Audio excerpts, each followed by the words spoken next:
wabarakatuh. Waalaikumsalam. Rabbana zidna ilman warzuqna fahman rabbi shrah li sadri wa yassir li amri wahlul 'uqdatam min lisani yafqahu qawli.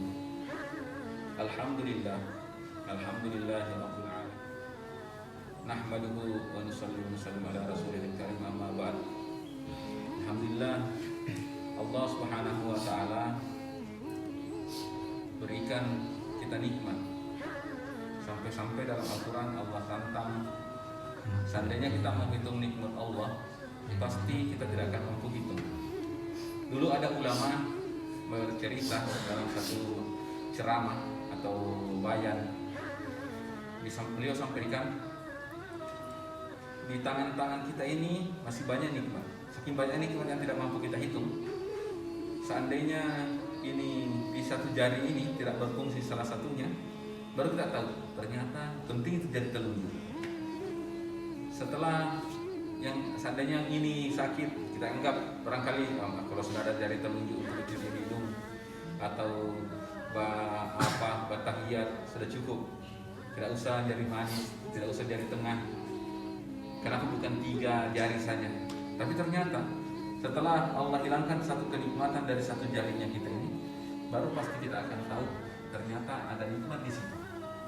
Apalagi nikmat-nikmat yang lain, mata, nikmatnya mata melihat, nikmatnya hidung mencium. Ini saya dengar ada teman istri saya, teman itu dia dokter, teman itu dokter. Kemarin pas kejadian COVID, dia itu kan sempat kena COVID. Sampai sekarang itu hawanya masih ada, artinya dia sudah sembuh, tapi penciumannya itu sudah hambar, artinya tidak tercium. Tenggorokan lidahnya pun sudah tidak merasa apa-apa makanan. Kalau dia makan tidak nyaman sudah makanan. Itu salah satu pelajaran buat kita yang barangkali sekarang masih enak makan. Kalau Allah mau datangkan kenikmatan satu kenikmatan berupa makanan kah kita telan. Kalau mampu Allah kasih nikmat, maka Allah pun mampu mengangkat itu nikmat. Artinya makanannya tetap ada kita makan, tapi kenikmatannya makan Allah hilangkan. Maka alhamdulillah, barangkali kita yang ada di sini nih masih kalau makan masih banyak rasa nikmat. Barangkali makan panada, ada pedis-pedisnya sedikit, masih nikmat. Kalau Allah kasih hilangkan itu rasanya pedisnya panada atau manisnya itu biapong, sudah berubah sudah. Artinya tidak ada berkurang lagi nikmat. Maka alhamdulillah tidak ada jalan lain. Kita ini selalu bersyukur kepada Allah. Bahkan ada tawaran dari Allah, barang siapa mensyukuri nikmat Allah, maka Allah akan tambahkan nikmatnya. Bersyukur saja, bukan mau balas pemberiannya Allah. Allah berikan kita nikmat seumpama nikmat tadi nikmat makan, tidak perlu kita balas kemana-mana. Allah mau berpikir bagaimana caranya kita membalas kepada Allah, tidak perlu. Tinggal kita syukuri saja apa yang kita sudah kasih, yang dikasih Allah, itu sudah jempol itu. Sudah nanti Allah janjikan Allah akan balas 10 kali lipat lagi. Maka hadirin Allah Subhanahu wa taala, maka kita banyak bersyukur. Bukti syukur kita ini selalu memuji Allah. Alhamdulillah. Sudah pernah saya cerita lalu, ada seorang perdana menteri ini suka selalu kalau dikasih apa-apa selalu alhamdulillah, selalu bersyukur ya, alhamdulillah. Ada masalah, alhamdulillah, karena dia pikir pasti di balik masalah ini ada kebaikan pasti. Ketika sakit gigi, alhamdulillah, karena bisa jadi ketika tidak sakit gigi sembarang dimakan, akhirnya nanti kena gula lah, kena apalah, artinya banyak penyakit akhirnya kena. Tapi karena sakit gigi akhirnya terkontrol lagi makanan, kurang lagi makan. Nah ternyata terkontrolnya makanan itu, ataupun sekarang orang lebih bagus berpuasa, itu mengistirahatkan anggota tubuhnya kita untuk mengkonsumsi makanan sehingga Allah awetkan lagi fungsi tubuhnya kita. Makanya kata termasuk Maitua, dia bilang, kayaknya ini penyakit-penyakit yang datang sekarang ini banyak dari makanan. Banyak dari makanan. Hampir segala penyakit itu datangnya dari makanan. Karena terlalu cara makannya kita ini berlebihan. Makanya banyak penyakit, gula, kolesterol, asam urat. Semuanya itu karena asbab makanan. Sebab-sebab makanan. Maka alhamdulillah bisa jadi tadi sakit giginya itu akhirnya tidak kuat lagi makan. Akhirnya ini fungsi tubuhnya kita ini yang sebenarnya capek memang untuk konsumsi makanan, akhirnya istirahat sejenak. Ibaratnya motor, Pak. Ini motor. Ini mau ke Makassar motor. Ini motor digas terus mesinnya, tidak pernah istirahat. Berapa kali pulang balik Makassar nanti rusak itu motor, karena tidak ada waktu istirahatnya. Begitu juga tubuh. Tubuh ini kalau tidak pernah istirahat bakunya, gigi ini tidak pernah istirahat bakunya, nanti bawaannya sakit itu. Tapi coba kita Senin Kamis atau 1 kali seminggu kita puasa, insya Allah tubuhnya kita akan sehat-sehat saja. Itulah Islam, itulah hebatnya Islam, indahnya Islam. Kadang perintah itu kayak tidak masuk akal, bertentangan dengan pikirannya kita. Kenapa orang disuruh berpuasa? Kenapa tidak makan saja? Bukankah lapar-lapar itu bikin siksa diri? Ternyata dengan perintah puasa, ternyata ada banyak manfaatnya. Makanya dalam Islam itu disampaikan, saumu tasihu, berpuasa kalian untuk sehat. Itu tadi itu karena supaya fungsi tubuhnya kita ini sempat istirahat, organ tubuhnya kita ini istirahat. Kalau setelah istirahat, pas mulai lagi hari Jumat atau malam Jumat lagi waktunya berbuka puasa, makan lagi. Cuma istirahat sebentar, kasih tenang lagi anggota tubuh dulu. Tapi jangan pas buka puasa digosok lagi balas dendam. Biasa begitu. Nah, hadir Allah Subhanahu wa taala, kemudian kita berselawat kepada junjungan kita Nabi besar Muhammad sallallahu alaihi wasallam. Ini Rasulullah ini adalah manusia yang paling mulia yang diciptakan Allah. Dan alhamdulillah ada kemuliaannya umat baginda Rasulullah sallallahu alaihi wasallam, bahwa umatnya nanti ini adalah umat yang terbaik. Kemudian nanti walaupun umur umat terdahulu itu panjang-panjang umurnya, ibadahnya panjang-panjang, ibadahnya lebih lama, tapi mereka diharamkan masuk surga lebih dahulu sebelum umat Nabi Muhammad ini masuk surga lebih dahulu. Kita bersyukur. Kita ini tidak pernah meminta, Pak. Kita ini tidak pernah meminta jadi umat baginda Rasulullah SAW. Tapi karena salah satu kasih sayangnya Allah, kita dijadikan umat baginda Rasulullah SAW. Hadirin Allah Subhanahu wa taala, kalau kita tempuh satu jalan, Pak. Kalau kita tempuh satu jalan, sementara jalan itu tidak ditempuh oleh orang sukses, sementara cita-citanya kita untuk sukses, maka pasti kemungkinan besar kita tidak akan sukses. Karena kita mengambil jalan lain yang belum ditempuh orang. Nah, banyak dan bahkan barangkali yang jalan yang kita tempuh itu sudah ditempuh orang lain, tapi bahkan tidak sukses dia. Kehadiran Allah Subhanahu wa taala. Maka salah satu cara untuk sukses ini, untuk berjaya ini hanya mengamalkan agama saja, ikuti perintah Allah. Allah Subhanahu wa taala ini semuanya mengendalikan alam semesta. Semua alam semesta ini dikendalikan oleh Allah. Kalau Allah perintah A. Kalau Allah perintah B. Tidak ada lagi tidak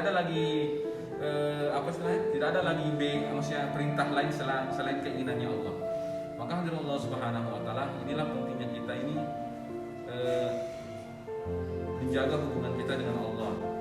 Maka dulu, Pak, ada jangan kita berbangga. Saya dapat nasihat kemarin. Dia bilang kita jangan berbangga dikasih rezeki oleh Allah, sementara kita berpikir bahwa ini bukti kasih sayang Allah ini. Artinya kita dikasih rezeki yang banyak.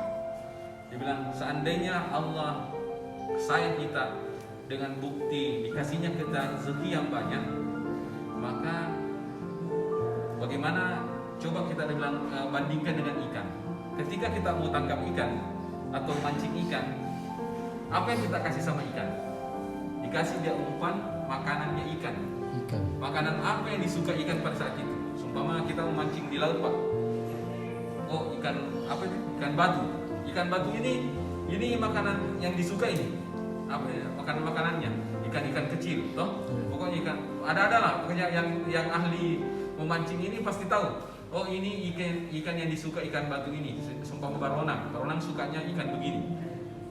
Maka dikasih dia, memancing ini akan kasih dia makanan sesuai keinginannya si baronang tadi. Maka setelah dia dapat makanannya, dia pergi mancing. Ternyata betul, ini makanan favoritnya baronang ini. Kemudian setelah dipancing dapat baronang. Itulah manusia katanya. Kalau Allah kasih kita kesenangan, kalau Allah kasih kita kesenangan dengan rezeki yang banyak, jangan pernah terlalu bangga berpikir bahwa ini bagian dari kasih sayangnya Allah. Dia kasih saya rezeki yang banyak, sampai kita lupa kepada Allah. Allah ini sayang sama saya, sudah dikasih saya rezeki yang banyak. Tidak usah sedekah, tidak usah zakat, tidak usah infak, tidak usah saya sholat. Sudah ada rezeki, sudah dikasih sama Allah. Kita harus berpikir pikirannya baronang tadi. Jangan-jangan saya ini dikasih makan ini untuk dipancing. Jangan-jangan Allah kasih saya rezeki ini yang banyak supaya saya nanti mau dibinasakan. Mau dibinasakan. Seperti tadi baronang, dikasih makan dia sesuai keinginannya. Setelah dikasih makan, diangkat, dipancing, didapat, dibakar, kita makan. Binasa dia karena dimakan. Begitu juga manusia. Itu nasihat yang kemarin saya dapat. Alhamdulillah, masya Allah. Jadi segala kalau ketika kita ini Allah batasi barangkali persoalan rezeki, persoalan barangkali kenikmatan orang lain dapat apa istilahnya rezeki yang bagus, jangan kita iri. Karena bisa jadi rezekinya yang banyak itu bisa jadi menjadi mudarat bagi dia. Dan seandainya jangan sampai rezeki yang Allah kasih itu, yang kasih orang lain itu dikasih kepada kita jadi mudarat kepada kita. Sementara kita tahu bahwa kehidupan dunia kita ini hanya sementara saja, Pak. Kalau umurnya kita sekarang, saya 38 tahun.